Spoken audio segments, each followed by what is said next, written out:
Hi everyone. This is what happened to me when I got government housing part 76. And I'm sorry about the delay, but last week's video was really hard to do. And this week's video is going to be just as hard because there's more violence and it's another one of those videos where I have to talk about other people and I don't want to, but I need to because people need to know, what I was seeing and the circumstances that I was living in, hopefully so people can understand some of the things that I do, some of the things that I did at that time and some of the things that I said at that time. And obviously, I came forward with my story because I want people to know why I am where I am today. So, and part of that is not just talking about me, and it's not telling you details about other people that they don't want revealed or I don't want revealed, but it is about telling a story that was there. And unfortunately, part of my telling my story involves, you know, telling you about some of the stuff that happened to other people because, as you'll see, it was part of a pattern. And, a pattern of violence is what can control you. And if you're being controlled by violence, then you don't really have many places to go. So on the 10th of the 9th, 2017, one of the other residents had put their washing machine in my washing machine space. And I asked them to move it, and they said that they would because I was friends with that person. And that was a new tenant who was living in the unit near mine after the other person left. And, it was the same unit that my friend had died in. So the idea of, the washing machine wasn't an issue. It was easily solved and there was no problems between me and that person. However, I did actually go out for a while on that day, and when I got back, the respondent was standing on the balcony, staring down at me, and a resident from another unit and her friend were all ganging up on this guy who had put his washing machine in my space. And I'm going to call this guy Mr. B. Okay, so you know who I'm talking about. These people were yelling at Mr. B, and I didn't know what to do. And the respondents seemed to be supervising the yelling, and I didn't know why.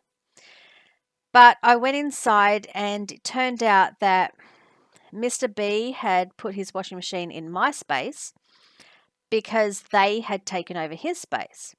But I didn't know why that happened either. And I didn't know why it meant so much to them to take over his washing machine space, because obviously they had their own. And I felt so sorry for Mr. B, and I wished that I could go out there and help him, but, there was nothing practical that I could do. So I emailed the Office of Housing and I asked them to make sure that my washing machine space was empty, because it was mine. And back then, I didn't know that I would be refused compensation, and obviously the possibility of me buying another washing machine was there. But anyway, I emailed the Office of Housing, and I thought that if they contacted Mr. B about that issue, that would give him the opportunity to tell them what was going on and the fact that his washing machine space was taken over. So I thought that that would be a good way to solve everything for all of us. Then on the 11th of the 9th, 2017, I went out to check my washing machine space and I saw that the other washing machine had been removed from my space, but I didn't know how or why or when this had happened. And I wasn't going to ask because I didn't hang around outside longer than I needed to because of the respondent. By this stage, it had been 13 days since I had sent a breach notice to the Director of Housing, and they were supposed to respond by the 14th day. So I knew that I would have to make an application to VCAT to get them to comply with the notice that I sent them. I can't remember what the subject of the breach notice was. The other thing I did that day is that I decided to contact the media about my story. But I don't know who I contacted or if I actually did, but it was just a decision that I came to on that day. Sometimes I would be so desperate for help on one day that I would want to contact the media, and then I would be so desperately sad and confused the next day that I wouldn't be able to talk to anyone or do anything. Then on the 13th of the 9th, 2017, I had to attend another Work for the Dole activity. And at this activity, I was working in a community garden. And it was not bad working at the garden, but I hope people can appreciate that it was the last thing that I wanted to do after everything that I had been through at the block.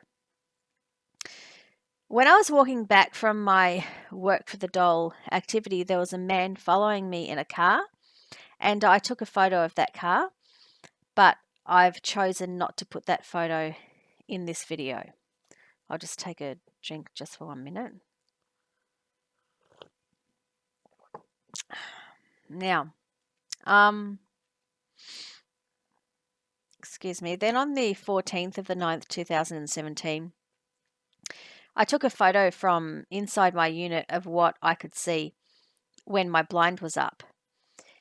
It always seemed strange to me that I had been given a unit that seemed to be designed so that I could be watched.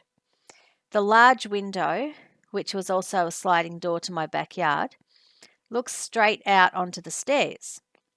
And anyone on the balcony or the stairs could see straight into my unit and see me if I had my blind up. It was like living in a fishbowl, but worse than that, because it was as if it was deliberately designed that way. I wondered why the respondent was in the unit directly above mine, and why I was living in a unit with large windows that the upstairs residents could see through. By the 19th of the 9th, 2017, there were slugs in my side yard because some of the rubbish that the respondent had been throwing down there was food waste, and it was disgusting. And the respondent hadn't banged on my ceiling for a few days, so it was very quiet and very unnerving. I had to sit in my unit wondering when all the noise would start, and the quiet was just as bad as the noise. Then on the 20th of the 9th, 2017, I went to my Work for the Dole activity, which was the community garden in Preston. And when I was walking back from a break that I had, which was off-site, I was actually hit in the side of the head with a large crowbar. Because I was wearing a hat and I was hit on the side of the head, I didn't see if anyone pushed the crowbar into me, but it was a very long crowbar which was leaning against a ute, and as I walked past it, the crowbar slid sideways and hit me in the side of the head. I left the community garden at around 11:30 a.m. and I went to see a doctor in Preston, and he said that I had bruising on the side of my face, which I couldn't see, but I think maybe he has better eyes than me. Or he could feel it, I think. And he gave me a medical certificate so I was allowed to take the rest of the day off, just that one single day. The rules around welfare payments in Australia are very harsh. And if you don't turn up to an activity that you're supposed to do, which the government give you, it's a Centrelink, activity, or a job active activity, you can have your welfare payments cut off. And that was a very big worry for me, as I didn't want to end up homeless. And because, you know, like in some ways it was a bigger worry than actually being injured, which is, which is pretty disgusting because people shouldn't have to make choices like that. Do I care about, the fact that my skull's just been hit by a large metal pole, or do I worry about being homeless? It's a really, really bad situation that people shouldn't be in, but they are. Anyway, I should have been more worried about myself and I should have gone to hospital. But I had been assaulted so many times over the last couple of years that going home and staying in bed was all I wanted to do, even if I only got to do that for a couple of hours. The doctor had only given me a certificate for 1 day off work. So when I went back to the community garden on the 21st of the 9th, 2017, I took a photo of the crowbar that hit me, and you can see it here. On the 22nd of the 9th, 2017, I went out to look at the laundry, and I looked at the area behind the laundry, which is a small block of land, as you can see, because the laundry actually has a front and back door. And this outside area is near Mr. B's unit. And I saw that the gate to Mr. B's backyard had been removed. And it looked so eerie and so wrong. But I didn't know what happened. And I couldn't ask because the people in the other unit were fighting with Mr. B, and they would get nasty with me if I asked them any questions about it. Later in the day, I went outside to check my letterbox, but the respondent had his taco bus parked near the letterboxes, so I couldn't. This photo shows what it was like for me, and the simple things in my life were made so difficult because of the failure of the people who worked in the justice system to help me.